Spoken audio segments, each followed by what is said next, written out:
and welcome to this episode of The Psychology of Almost Everything. My name is Peter Thompson. And my name is Stuart Grant. It gives me great pleasure to introduce Rich Handyside, who is a lecturer in sports and exercise science at Birmingham City University. He's going to talk about his specialist field, which is performance analysis. And the first question is going to be asked by Peter. Rich, the obvious first question. What exactly is performance analysis? So performance analysis is a strand of sport and exercise science making use of video and statistical data to aid the decision-making process. Fundamentally, that's what the discipline is. In a practical sense, it has a whole range of different applications and uses. For me, it's that last part of that definition, the aiding of the decision maker. Your role as a performance analyst across lots of different sports is, can you help the end decision maker make a decision better? Now, who that decision maker is can change. That could be the athlete on the field. That could be the head coach. It could be the head of recruitment. It could be medical. It could be strength and conditioning. It could be any aspect of professional sport. Anybody who is there to make a decision, can you, as the performance analyst, provide them with the video and or statistical data to give them the most accurate, up-to-date, informed information possible so that they can base their decision-making on something. Presumably that's in the interest of performing better, faster, quicker, whatever the... Absolutely. Scoring more goals, whatever. Exactly that. And I think for a performance analyst point of view, that is the better the decision, the better the outcome. What that specific outcome is, if we're talking as rudimentary as scoring a goal, then absolutely. So we may have all seen examples of goalkeepers in a penalty shootout with their water bottle, with where strikers take their penalties, and there's an element of analysis there that's pretty rudimentary in dive left, dive right, and try and save the penalty to win the game. Absolutely. There is probably a kind of larger, softer side, if you like, of longer term decision making processes, or recruitment is a good example of that. To spend potentially years recruiting the right athletes is not a snap decision. That's more of a longer term, multifaceted thinking, but ultimately it's the same thing. A decision needs to be made. Can you aid that decision maker? And it's probably right to say that an analyst is rarely the decision maker, the end decision maker in my experience. Can you support that decision maker with that video and statistical information to ideally make the best decision? And then you're right, the best decision should be the best outcome. Rich, we know that you worked with Arsenal Football Club. Could you give us a concrete example where you've gathered information that you've then given to a decision maker? So I spent a number of years, sort of the middle of my career at Arsenal Football Club, in a variety of different roles. So a concrete example, so you could take something as derivative as a corner kick in football. So your job as the performance analyst in that very niche situation might be to say, can we go and collect the last 50 corners that our opposition has taken and look for trends and patterns in behaviour, be that type of corner taken, the individuals taking the corners, the location that ball lands within the area, who the key attacking players are, and therefore can we, as a team, working with the decision maker in this sense would be the coach, can we work with that coach to put together a defensive plan to nullify the threat of an opposition corner? And I suppose, in a way, all that information's there for you to sort through in terms of video and watching thousands of editions of Match of the Day or whatever. So, short answer, yes. The raw form data is there in that the video is there. Now, that video is there for everybody to see. And there is no advantage to be gained by accessing that video in that everybody can access the video. The skill, the nuance, the reason why perhaps the performance analysis department at Arsenal is rightly or wrongly better than that at Lincoln City, the footage is still available. It's what you do with it, what you're able to do with it, the resources you have available, the knowledge, the experience, the skill set. That's potentially the differentiation there. What we don't want, and again, we being the field, is necessarily, and this was the case 15, 20 years ago, that access to the footage was the deciding factor. For many years there was a number of issues around where was that footage, where could we get it from? Did certain clubs have kind of reciprocal relationships where we'll share some with you and you share some with us? A number of years ago the Premier League put a plan in place where basically the footage was there. It was available to access, and therefore gaining it wasn't the deciding factor, it was what you did with it. Yeah, I can see that. Yeah, that's quite a crucial difference really, isn't it? And could you give us an example where something specific did make a big difference? Sure. So something so if I'll go a step further back from Arsenal. So I started my career at Leeds United Football Club. So in fact I was still on my master's degree when I got that first role.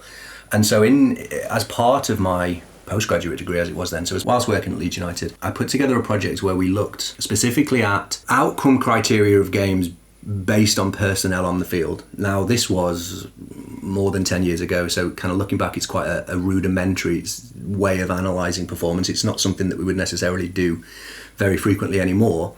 But in a championship season, so Leeds United were in the championship at that time, a 46-game season with larger squads than you'd sometimes see perhaps at the lower levels or in the Premier League, a pretty derivative form of analysis was, well, when individual players are on the pitch, what are the outcomes of those time periods? So frequently there'd be very few substitutions in the first half. So the first 45 minutes of the game, the starting 11 on the field of play, what's the outcome? At the point that the first substitution is made, that's the end of that game. And what was the score? Was it 0-0? Were we 1-0 down? Then a substitution comes on. If we're 1-0 down, that substitution comes on. We end up getting a 1-1 draw. For that individual substitution, they've won the game. For the minutes that they played, they came on and they won 1-0 despite the overall being 1-1.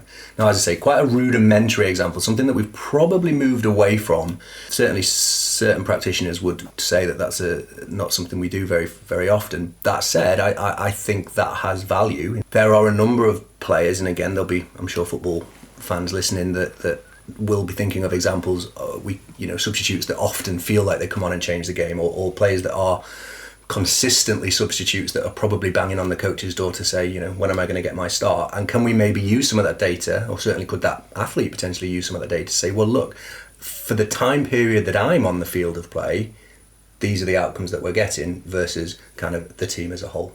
And I think, as I say, to take it back 12, 14 years, it's a really nice, tidy example, albeit perhaps sophisticated, some of the methodologies around individual athlete outcome analysis. There must be all sorts of complications with that. I was thinking about, so you're looking at one substitute and what's the outcome then, but there's so many combinations of substitutes, aren't there? And it sounds like it could get quite mind-bending. And that is one, and that is the crucial point. So that is one very, very basic example. So the hopefully the most obvious failure with that is, well, if you bring that striker on and they're playing against a defender who's an hour more tired than you are, then they have that advantage. And absolutely that is the case, and that's why that has inherent flaws. But it opens up a kind of bigger issue, and the question's a really good one, because what it opens up is the concept that all analysis is flawed. You will not find a methodology of analysis that is perfect. It doesn't exist.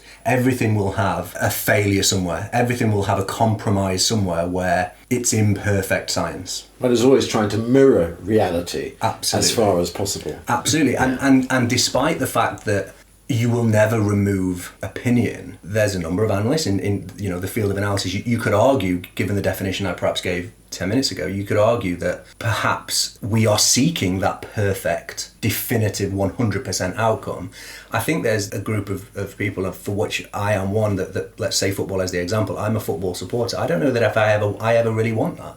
I don't want football to be played on computers. I don't want it to be a computer algorithm only. There will always and should always be opinion. Despite the field, you get perhaps a dictionary definition of analysis in that we are trying to remove opinion, belief, tradition, bias. That's the nature of performance analysis. Because you're working on an evidence base, aren't you? 100%. As scientific Absolutely. as possible. So we are trained to remove all of those things, to not be swayed by history, tradition, transfer fees, ages of players, things we know about them from the past. If you give me 2 player reports, take their names off, take their ages off, take everything away, and I can analyse them as fairly and honestly as possible. Absolutely, we want to do that from a performance analysis point of view. That's the nature of the field. But I still would be reluctant to see it get to such a point where it becomes computer-based only. We've been talking about football.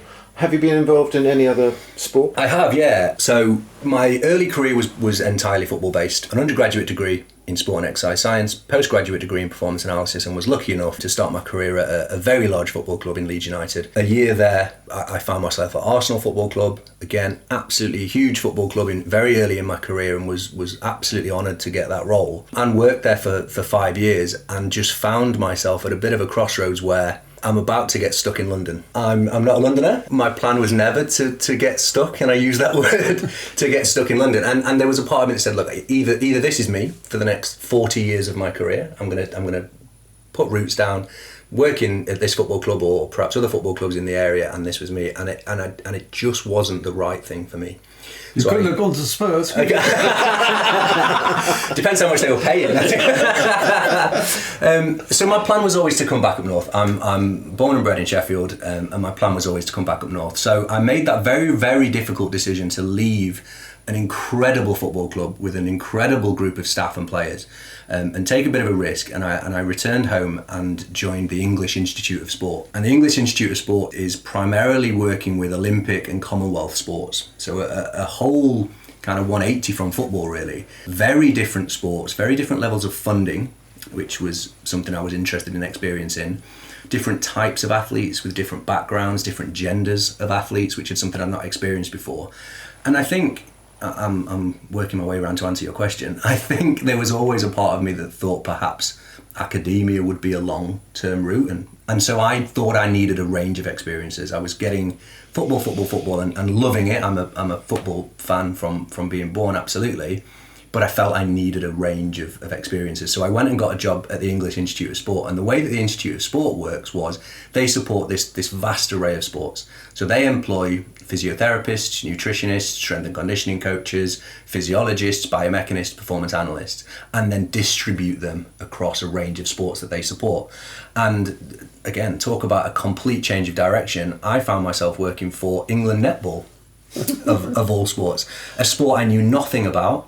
My only connection to it was that through the football circles, the head coach of England netball at the time was Tracy Neville, sister of Gary and Phil Neville, and she had an element of knowledge or experience of performance analysis in football. She'd been around it, she'd been aware of it, and was really driving a bit of a change in the direction that she wanted to go in with analysis in netball, a sport which traditionally was poorly funded and didn't really have a history of analysis at all. So I started working with Tracy on a sport that I knew next to nothing about, and had a... But it has one very, very important commonality with football, doesn't it? It's about getting a ball in the back of the net. Quite. And absolutely right. And fundamentally, in ball games, that's kind of it. That's all that really matters. And absolutely right, that through my undergraduate and postgraduate training, you're taught the principles of performance analysis. You're taught how to analyse performance. And so a good analyst should be able to apply those principles to most sports. It's a bit of a leap if we're talking about gymnastics or fencing or what have you, and then there are analysts that work in those sports. But if you're talking about ball games, tactical based invasion games, the principles are not that dissimilar. That's very interesting. I mean, I had a question in my head, in a way you kind of answered it, but I would quite like you to elaborate a bit more. Is that, so you worked in football, then you worked in netball, which of course are both the team games, and I'm wondering about, there must be some very different types of analysis or different concerns for sports where it's an individual, like maybe athletics or golf or absolutely tennis. And the difference there is summed up pretty nicely in the difference between whether the sport is predominantly tactical or technical based. It's not quite as clean cut as that, obviously. Rugby is a very technical and tactical game, naturally. But if we're talking about a triple jumper, they would have performance analysts working with them, but those analysts would almost certainly, and I'm not super experienced in that sport, but those analysts would almost certainly be biomechanists, first of all, because you're talking about joint angles, takeoff speeds, right, planes of movement. Those sports that are technical, I might put golf into that category as well. They'll have analysts, coach analysts working with golfers. They've probably got biomechanics backgrounds in that first instance, because it is so technically based, it's self-paced, you haven't got an opponent trying to knock your golf ball away, and therefore the technical aspect is the bit that really matters. And so, as I say, you're going to get physiologists, biomechanists first, with analysis kind of underpinning it, versus a rugby, a football, a netball, where you're getting a more of a tactical element of a team game. I think it's a really interesting... Do you ever get into group dynamics then about which team players work better with other team players? It depends on the coach. And so this kind of brings me back to that first definition of aiding the decision maker. If you are somewhere where you've been working with a coach for a long time, you trust each other, they trust you, you've proven your worth as a performance analyst, and your opinion is asked, then absolutely you would get involved in those conversations. My experience, certainly at those larger football clubs and in my early days with England netball, were action what the coach is asking. So the answer to that question is I would not, in those roles, have stepped forward and made that as a suggestion. Had I been asked that question to talk about, are there certain combination of players that perform better than others, a little bit brings you back to that pretty rudimentary example I explained in my very early days at Leeds around combinations of players, again, thinking let's go a rugby example. Are there scrum halves and fly halves, 9s and 10s that play better together than either of them on their own, perhaps? If asked that question, I would be more than happy to put together a methodology of analysis to try to answer that question for the coach. It depends on your level of seniority and your status within that coaching setup as to whether you would be asked that, whether you would feel comfortable grabbing a coffee with a coach and saying, I've just had a little think about, imagine I walk through the door at Arsenal a number of years ago and I knock on Arsene Wenger's door and go, here you go, Mr. Wenger, here's a report I've put on your strikers. I'm going to get shouted out the room. That very much know your role in professional sport, unfortunately, is often still the way it is. You kind of have to build towards something where if you see something as an analyst that's not necessarily being asked through data insight, data visualization, whatever it might be, you spot something that isn't actually being asked, what do you do with that? But it sounds like you always start with what I'm going to call a research question, and that then you devise some kind of methodology to answer that research question. And as I hear what you're saying, is as if you're quite low down the hierarchy, it's sort of out of your place to put the research question, which seems a shame to me. I agree. I'm going to defend my profession, so absolutely I agree with you. There are fantastic performance analysts, some that might not have been doing it for that long, who are in positions where absolutely they wouldn't feel confident highlighting something that they weren't expecting to highlight and that wasn't being asked of them, and then waving it as they run down the corridor and saying, look at what I found, because that's not what you're being asked to do. And it comes back to your status, and this is a controversial-ish topic in professional sports, about hierarchies, about structures, about status, about where you sit within that pecking order. How comfortable do you feel sharing that? Because again, fundamentally the role is, as you say there, a question to answer or a problem to solve it. Don't go rogue and try and solve a question that you've not been asked, because ultimately you've got a job to do. You're an employee, a question is asked of you and you answer it and you move on to the next one. That's probably in its most fundamental form. That perhaps sounds a little bit negative or maybe sounds a little bit pretty basic in its nature, but in those early days of analysis, that's often the job. And as you get that bit more experienced, and that it's why when coaches, and again, football example, when coaches move from club to club, they take staff with them. It might be a physio, it might be an assistant coach, it might be an analyst, because the relationships that they've developed, the trust, the faith that they've got in those people, the more you work together, the more that relationship grows. And then absolutely, I've been in a position where after 2 years of working in netball, we're away at the Commonwealth Games, the eve of the semi-final, I absolutely felt I had a working relationship with the head coach where I could go, have we thought about this? And if she says, of course we have, who do you think I am? Go away. Okay. But if they go, ooh, actually, maybe we've been so preoccupied on this, that might be something that we've missed. Do you always get specific research questions, or would a coach ever say something to you like along the lines of how do we make this team better? Or what are we doing wrong? I'll have a chunk of the coach's salary to answer that question. How do we get better? That's a really good question. It's a similar answer. That would come through time, through trust, through proving your worth by doing the groundwork. The coach would feel that you were someone that they could come to and go, what's going on? How can we fix this, in a much broader sense than that very specific question? A secondary answer to that brings us maybe on a little bit to then talk about, well, part of the answer to that question is resource. So if you're working at Arsenal Football Club, you have 10 analysts in the room. You've got a training analyst, a set piece analyst, an opposition analyst, a loans analyst, a first team analyst, an under 21s analyst. Good. Therefore, you have the staff to maybe two of those staff are long-term big data analysts, and their job is they don't even watch the games this season, they don't go to the games, they're not involved at all. They're working on big data projects that are potentially decades worth of data that we've built up, because we can afford to take two staff and get them to work on long-term projects to try to look at the trends of the Premier League, be it recruitment better resource than the NHS. Probably more money. But the opposite then, and taking Lincoln City as an example, you've got an analyst, you've got a single analyst in the first team. They are probably on their own. They might have an intern from a local university, which would be great, and that's it. So clearly their time is going to be so heavily focused on post-match from the game that's just happened on Saturday. Then we're away on Tuesday night in Plymouth, so we're focusing on the pre-game. Then that game finishes, we've got another game on Saturday. There's no time or capacity within a team like that to focus on bigger, longer-term projects. Rich, could we go back to your career then? So you left off where you joined British Sport and you were helping the netball teams. What did you do after that? I loved that job. I really, really enjoyed that job. The nature of a sport, an Olympic sport, or in netball's case, a Commonwealth sport, is that there is an extortionate amount of travel. So we went multiple times to Australia, New Zealand, South Africa because of a Commonwealth type of sport, and I was thoroughly enjoying that project. But as daft as this is going to sound, it ended too soon. We won the gold medal at the 2018 Commonwealth Games. England netball had never sniffed a final before. That every single netball final ever had been between Australia and New Zealand. We'd never got anywhere near it, and we won the Commonwealth Games on the Gold Coast, and it just felt like an end.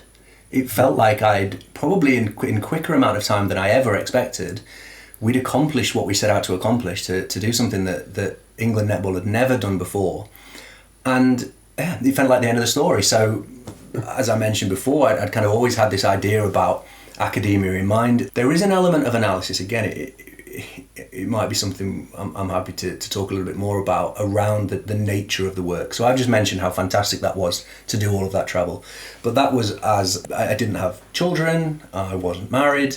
You can go away for 3 weeks to New Zealand pretty easily, no problem. There was always a bit of me, even down working in football, where I thought, well, one day this is probably not going to be long term the one. Do I want to be on a Sunday night in a hotel in Swansea preparing for a Monday game? Do I want to be flying out to the Middle East for pre-season for 4 weeks at a time and missing weddings and birthdays and friends, kids' births and all those things that are kind of life things? And that's the nature of working in professional sports. Certainly in analysis, you are the one that's up at 3 a.m. doing the post-match report after the game. You're the one that's going and watching the opposition play in another country in preparation for an important cup game, for example. It's not a very life-friendly role, and for a young... Well, it's not very family friendly. Quite.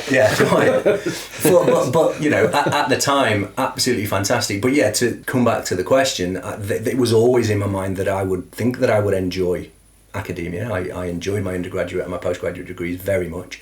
Always enjoyed being in the university environment. A lot of the training when we were working with England netball was spent at universities, particularly Loughborough University, where the netball centre is based. And it was just always something that I had in my mind. It clearly was on my mind when I left football. So yeah, at the kind of completion, as I felt, of winning that gold medal, I said, well, let's see what's out there. And there was a role at Birmingham City University, lecturer in sport and exercise science, particularly in performance analysis. Which had your name Which had my name all over it. Again, probably a little bit sooner than I expected, but sometimes things just fall that way, don't they? And I couldn't miss it. I'm mindful of time. For our younger listeners, if they're thinking of this as a career, how do they go about it? What are the next steps? So absolutely, what A-levels would they need, for example? Yeah. So A-levels, naturally, there's going to be a sport-related A-level there. So different colleges, schools will call them slightly different things. It might be A-level PE. I did what we called sport studies, which is largely the same thing. But certainly an A-level in a sport. Now, maths isn't essential. I didn't do A-level math. But if it's there for you, if it's something you are interested in, then And then maths is never going to be a bad thing. By definition, there's maths elements throughout analysis. I think that's probably inherent. So that wouldn't hurt, but it wouldn't be an essential. The skills required for the role, so that sport underpinning knowledge, absolutely. An element of your ability to disseminate information, be that written or verbally. Can you stand up in front of a group and present? Can you write a post-match report? Can you put together a PowerPoint? So that's communication skills. Yeah, I wouldn't say go and get an A-level in English necessarily, but if pushed to say what would be the 3 perfect A-levels, then perhaps that they would be the ones. The A-levels or BTECs, as we see so much more frequently these days in HE, are less important for this discipline. It's not a discipline that necessarily you rule yourself out already post A-levels by making the wrong choices. It's more about that undergraduate degree. So a sport and exercise science undergraduate degree would be valuable. Now, some of those degrees will ask for, going back to A-levels, potentially a biology A-level, because it's a sport-related field that's not inherent in the analysis world, but it's to get onto that sport and exercise science degree perhaps in the first place. But yes, an undergraduate degree in a sport-related discipline. Now, there are performance analysis undergraduate degrees as the popularity grows, and I think there's only going to become more and more of those. But more traditionally, an undergraduate in sport and exercise science, and then a master's degree in some form of performance analysis. How about a psychology degree? Would that be of any I think it's use in that field? I mean, well, absolutely. See Would it why? be useful? There's whole modules we deliver on coach analyst relationship, athlete analyst relationship that are absolutely psychology in their nature. A psychology degree, you would struggle to get through the door in elite professional sport. You're going to need that fundamental underpinning of sport and exercise science and analysis. An A-level in something like psychology, I think, would be fascinating because so much is based on relationships. What about research skills and statistical knowledge? So this is perhaps where, as modern analysis, as analysis grows and evolves and develops as a field, what you're starting to see is 2 pretty distinct pillars of analysis. So under this umbrella term of performance analysis, you've got the video analysis and the data analysis, and they were all very much one thing. You know, you were a performance analyst working in a professional sport. What we're seeing now is 2 distinct pillars of performance analysis, where one is perhaps a coaching background, a video analyst with extensive knowledge and understanding of the tactical aspects of that sport. A lot of performance analysis jobs that are looking for that video analyst will ask for coaching qualifications as part of it. And then the other side of the coin is this data where you're seeing maths grads, physics grads, computer science grads coming into sport and using their fantastic knowledge of computer programming, of algorithms, of all of these weird and wonderful things that clearly I'm the other half. And so absolutely, I think for sure an element of understanding of research. We've talked a lot about methodologies of problem solving. So starting with that problem, starting with that question. So an understanding of research principles, of methodologies, into an element of statistical reporting. Absolutely. And through your undergraduate and postgraduate degree, you will get that. I haven't seen it to such a degree in applied professional sport where you present something to your coach and they go, well, is this statistically significant? Can you prove it with a chi-squared? You're probably not going to see that in an applied sense, but having that knowledge naturally will occur from a dissertation at undergrad is never going to hurt in this type of field. Rich, we're probably already over time. I've got just one last personal question for you. You say you're a Sheffield boy, so are you Wednesday night an hour or a bloke? It depends who's listening. I'm happily going to sit on the fence here. My father was born and bred in the northeast, the biggest Newcastle United fan you've ever met, and so he from birth put me in a Newcastle United baby grow and told me under no uncertain terms that neither Sheffield team was I allowed to support. So I'm a Newcastle United supporter myself, and enjoy the successes of both Sheffield teams. Okay, great answer. That's a great answer. Yeah, you should be a diplomat. Okay, we like to finish usually with just a funny little thing. I've got a rather immature joke, but it is about performance, and it's about an 82-year-old man who goes to his doctor and says, "Doctor, I'm 82 and I've been noticing a lack of sexual performance." And the doctor looks at him rather sceptically and says, "Well, when have you noticed? He said, well, 3 times last night and twice this morning. Thank you, Rich. That has been absolutely fascinating. Rich, thanks so much, and wish you all the best in the future. Thank you ever so much. Thoroughly enjoyed it. And it's goodbye from me. And it's goodbye from him.